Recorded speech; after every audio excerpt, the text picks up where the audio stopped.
Guys, marami ka bang unfollowers? Okay lang yan kasi choice nila yan kung ayaw nila sa atin. Kasi may nagtanong sa akin kung maapektuhan daw ang kanyang dashboard kung may mga nag-unfollow sa kanya. So ito ang sagot ko, hindi maapektuhan ang ating mga dashboard kung may mga nag-unfollow sa atin. So payo ko lang sa mga nag-unfollow dyan, baguhin mo ang iyong mindset. Kung hindi ka kaagad nare-resbakan, huwag kang mag-unfollow kasi hindi mo yan ikakaangat. Maaring magkaroon ka pa dyan ng violation.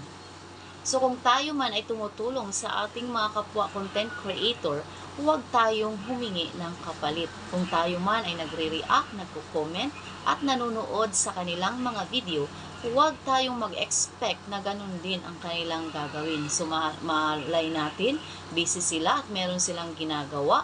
So huwag ka kaagad mag-unfollow. So iyan dapat taglayin once na pinasok mo ang pagiging content creator. Huwag kang mag-unfollow ng kapwa mo content creator. Tumulong tayo sa ating mga co-creator.